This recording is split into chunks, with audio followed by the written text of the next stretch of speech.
Hello and welcome into the Sporting Pod. Along with Mauricio Ruiz, I'm Cole Pepper. Tony Allegretti is tied up in high-level meetings right now, so we couldn't get him in to this recording to the studios at Gemstone Media. Tony will rejoin us next week. Coming up today on the pod, looking ahead to the U.S. men's national team in action over the next week and how the U.S. women's team is adapting. Plus, I asked the question, do we need a bus? Maybe. We are fed by the Bearded Pig, locally owned and operated with locations in San Marco and Jax Beach. Make sure you swing by the Bearded Pig for great barbecue and great times. All right, let's get to the U.S. men's national team, Mauricio, because this is January is an interesting time in the soccer season, particularly in the United States, particularly now with the USL Super League having a break throughout the entire month, part of December, part of February, but the entire month of January. You have sort of a little bit of a uneven schedule with the FA Cup and the Premier League. Champions League does have some activity. But for a lot of the national teams, this is a time when internationally they're not playing. This is not a normal FIFA break, but it is domestically for the United States, and it does offer, number one, an opportunity to look at some different players, particularly on the men's side, but also some interesting matchups when you start talking about friendlies. You know, it is, and we talked about it, and I'm sure we'll get into a little bit how Coach Emma Hayes on the women's team, you know, she's also called in this Futures Camp. Effectively, this is what the Futures Camp is on the men's side, because to your point, the majority of the men's roster are playing overseas. So they're currently in season. So that means that this call-up, it's ultimately effectively a domestic call-up. It's a lot of players that are playing here domestically or unattached. When you look at the roster and where the players are coming from, it's effectively an MLS call-up because they're just now getting to preseason. Not a great time for a call-up, to be frank. Yeah. You know, most of them have finished playing in November, and they've had some time off, and so there's a bit of a preseason for them. So it's a great opportunity for us to see some new names that we maybe don't get a chance to see. You know, who are the next up and coming? Who are the players that had a good MLS season? This should look like a little bit of an MLS all-star of American young players. And then obviously you have a few names in there. You know, Tim Ream came back to play for Charlotte FC, so he's there. You know, obviously you have Zach Steffen has been part of the system in the past. And one player that I think is interesting is Miles Robinson. He's a player that looks to have the physical attributes and technical capacity to play overseas. And when he left Atlanta, remember, he missed the World Cup due to an ACL injury, but he was starting next to Team Ream leading up to that point. And then obviously Walker Zimmerman kind of came in, and he played in the World Cup as an MLS player.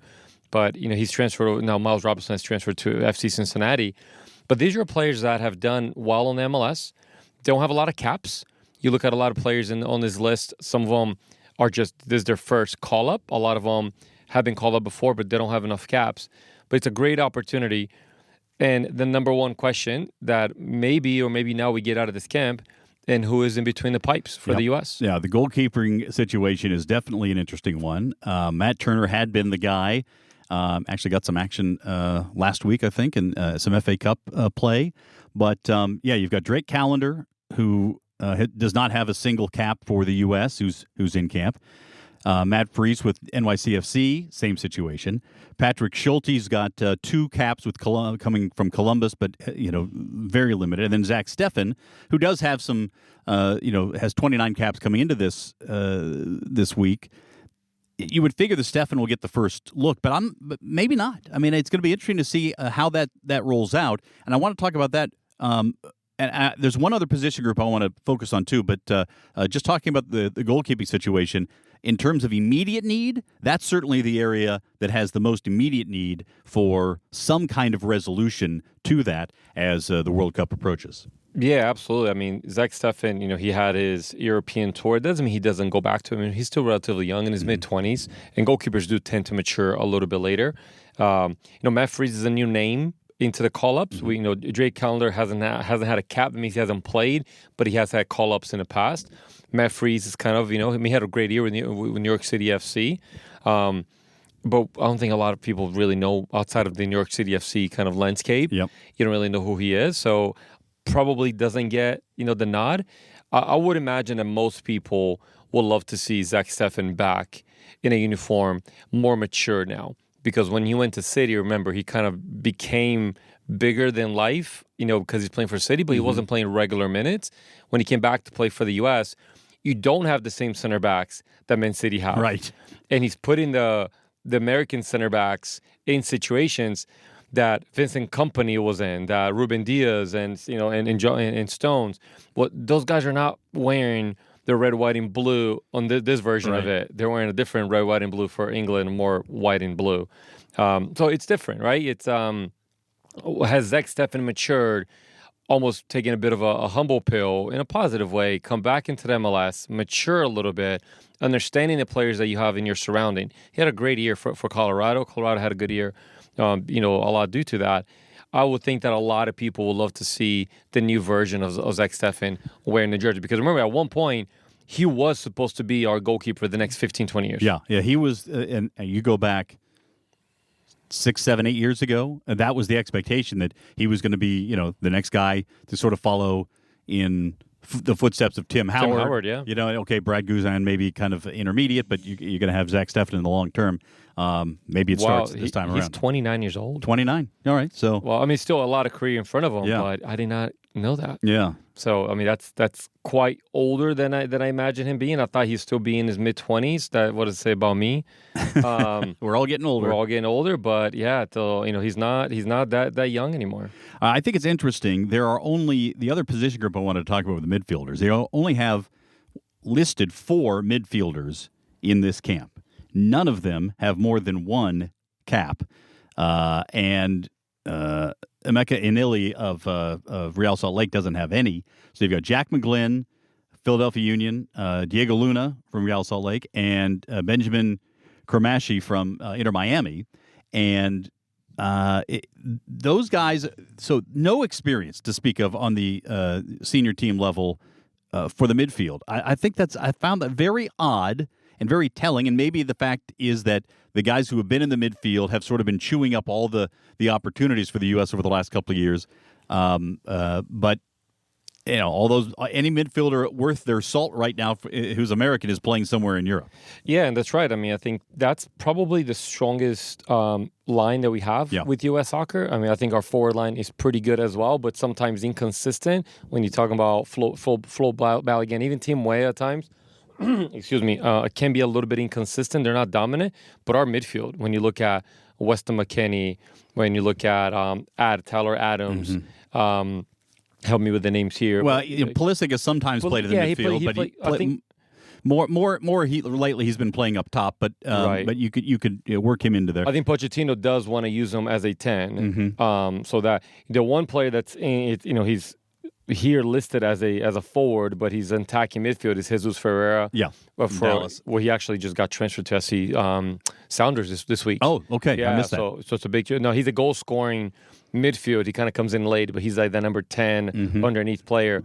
But you're right. That makes me question because it's a really deep back line call up, and is there going to be an opportunity to see a back 3 here because there's a lot more center backs and outside wing backs than midfielders? A lot of question marks. There are a total of 10 players on this list, on this roster, who have not been capped for the senior team. It's exciting to see some new names. Something to watch for. All right, let's also talk about what's going on with the women's national team. They were scheduled to be training in California, but the wildfires out in the L.A. area forced them to move. So they're coming to Florida to begin training as they look ahead to the She Believes Cup, which starts in February 20th.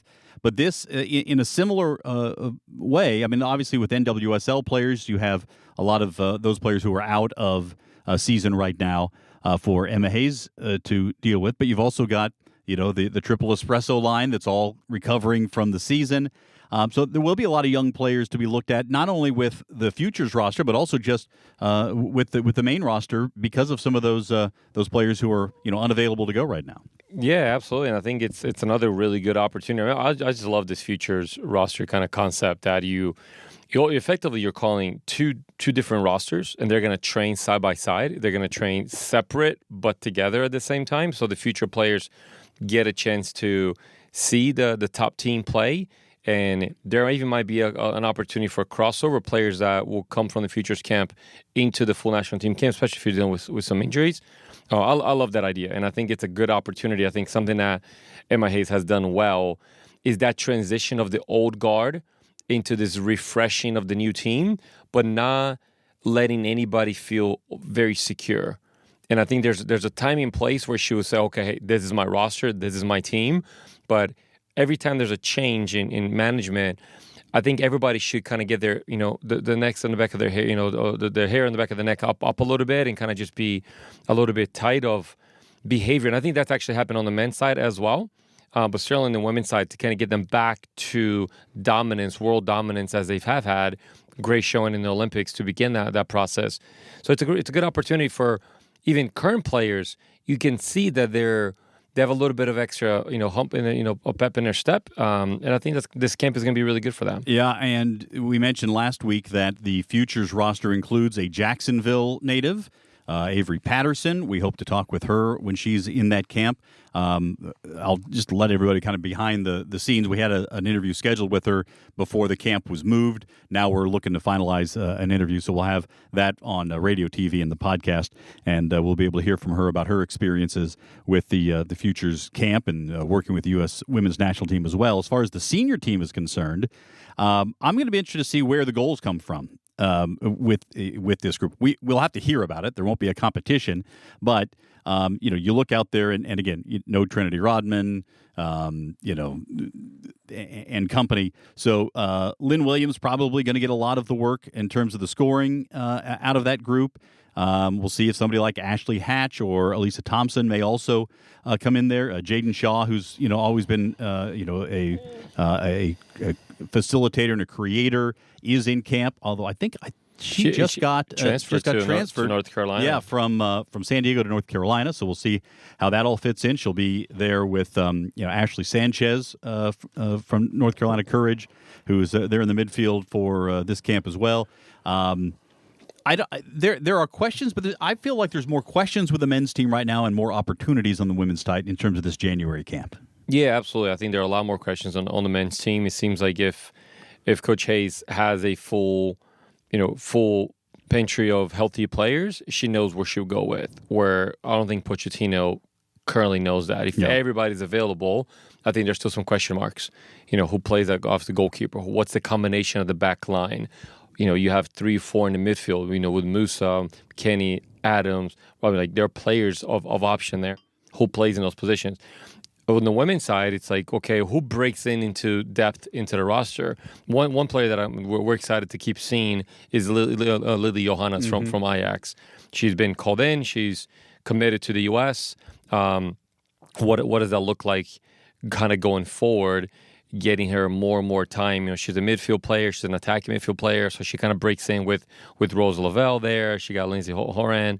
What does it look like in that space to be a facilitator and someone that's joining the front line? By the way, all of those midfielders you just mentioned are not in camp right now because they're playing. It's a great opportunity for her. So great opportunities for these others to make a point. Hey, we want to remind you that as we continue through 2025, we are looking ahead to the kickoff of the Sporting Jacks USL Super League team. The women will start playing in August, and season tickets are on sale right now. Tickets start as low as $10 per game for students, $12 per game for supporters, and $15 a game for general admission. There are also premium field side and reserve seats available. You can join the movement by securing your 2025-2026 season tickets today. You'll receive a limited edition inaugural season scarf. This exclusive offer won't last long. Act fast and be a part of history. Go to sportingjacks.com/tickets. And a reminder, you can catch more from Sporting Jacks on TV and radio. The Sporting Jacks Report comes to you at noon on Saturday on NBC 12 before Premier League coverage. And you can join us every Tuesday at 6 p.m. for the Sporting Jacks Soccer Hour on 1010XL on the AM side. You can also listen live and on demand at 1010XL.com. One of the things that we do in all of our coverage, and just sort of as part of the DNA of the club, is to focus on youth soccer and keep a close eye on what's going on with the youth, and that includes high school soccer. Last week we heard from the Wolfson High School boys team that's having one of their best seasons ever. And this week we're hearing from the Fletcher girls team that 13-2-1 this year, only losses to Bartram Trail and St. John's Country Day. So talk about quality losses there. They have a draw with Providence, but they won the Gateway Conference Tournament last weekend, beating Stanton, the team that beat them on their field last year for the Gateway title. With the postseason coming up, there is plenty in terms of the districts to be determined. And I talked to members of the team and the coaching staff this week, including Stella Peterson, a senior, who said getting some revenge against Stanton was meaningful, but there's more to be done this season for the Senators.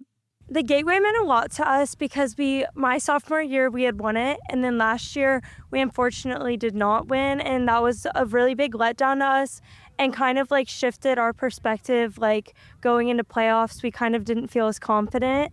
And then us being able to win that this year just brought back a lot of confidence. And we're looking forward to going to the playoffs. I don't know if you would categorize last year as a disappointing season, but maybe some of the results were not where you wanted to. You made able to kind of get some of those back this year. Yes. So last season, we would have good outcomes in a lot of the games, but we always knew that our potential was more than we ever showed. We just had a really big issue with like scoring goals and just never seemed to like get the product we wanted. But this year we've really come and we just all show up to practice and really work on scoring goals, which has always been an issue on this team. So we've finally been able to like get that down, and like every game there's a new person scoring. So it's just really exciting for everyone. And that being said, the defense has been very good. Yes. I think you've had 7 clean sheets or something. Is all let up more than 2 in one game. Yeah, that's got to give you a great sense of pride. Yes, it's been really exciting. We all have our back line. The 4 of us are always back there together. So it's really just a communication thing. And now we've got the communication down and just really working on sticking together and being there for each other's mistakes. And it's just been a lot easier to just have like a clean game and not be stressing that we're going to get scored on. One of your teammates said that one of the things that sort of exemplifies this team is that you guys try hard. Yes. Like it's an effort team. Yes, this is a very, like, if you're not at practice, someone's going to say something to you, like, you need to be putting in your all, and we can all tell when someone's not putting in their all and make them accountable for it. So it's a lot easier just to, like, see when someone's trying their hardest and not, which just makes the game so much more fun because when everyone's giving their full effort, it's just a lot more fun of a game. And then everyone has just been really accountable this season, which we haven't always. Sometimes we've been lacking leadership and just not where we should be, but this year we've done a really good job of staying consistent and staying focused. Some of that has to come from the players, yes. But also now you've got, another set of eyes from with Coach Phillip, who's obviously got great experience. Is an alum here, understands the community. What kind of an impact is that? He's had a huge impact on our team. He just really looks at us differently and finds the little things that you wouldn't think that would help us so much in the games, just small little plays that he tells us to run that really just help and just bring light more of the talent on the team and just it really shows off the talent and just gives everyone has a role, regardless if you're sitting on the bench or if you're playing. He's made sure that everyone knows that they're respected and that they mean something to this team. So it's just been really nice to have someone who's confident in us, but also not going to sit there and tell you you're doing a good job if you're not. There's also something to playing for Fletcher. There's tradition here. Also the community. I mean, the beach community is something that's different than you find really at any other school, I think. So how does that impact sort of the expectations and the way that you guys respond, representing Fletcher? So our beach community, everyone just really comes together, and I have family, friends, everyone always constantly asking how soccer is, teachers congratulating us, local businesses often, when we get into playoffs, will support us, and everyone just is really very supportive of the team. Our student section for Gateway was the biggest it's been in a really long time, and everyone's just confident in us, but also wanting to genuinely see us succeed and is actually interested in the topic. So it's just really nice knowing that we have a community who's behind us and just wanting to see us succeed. All right, last thought here. Yes, sir.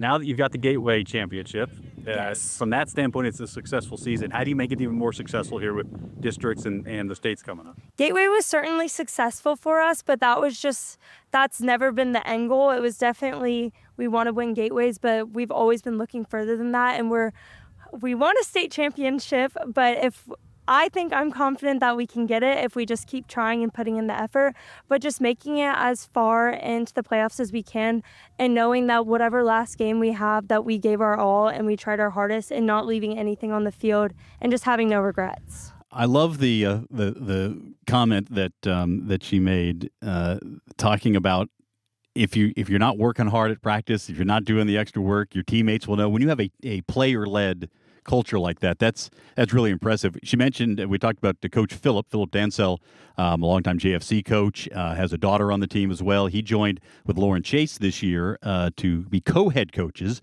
and they both kind of have served different roles in some regards. He kind of handles X's and O's, and she kind of handles administration and kind of the overseeing with that. Both of the coaches are Fletcher alums, so they understand that community. And I made the comment out there that there is no other school certainly in terms of a public school in Duval County that has the same kind of connection to the community like Fletcher does because of the beach and because of that.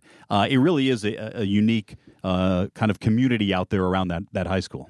Yeah, and I think that's what you get out of the high school environment, and that's why it's so important for us to connect with high school environments. Obviously, you have your high-performing ones that consistently have been winning in Bartram and Creekside and in PV and some of the other ones. But then you have historic programs like Fletcher that may have a down year here and there, but now they're back up, and it's really easy to see the community rally behind those teams. And as you mentioned, like the Fletcher environment is a little bit different because it's across the street from the beach. It's probably one of the most unique high schools here, in their middle school as well. And most of those kids have gone through their middle school and high school. So the minute you get rolling, and we saw the men, not maybe 3 years ago, get to the finals, to the women won finals. 2 years ago, and the women won 2 years ago. It's just a very unique environment to see. And you typically, when you're talking about high-performing soccer, you think club and you think academies and you think pro environments, and those are great and those are needed.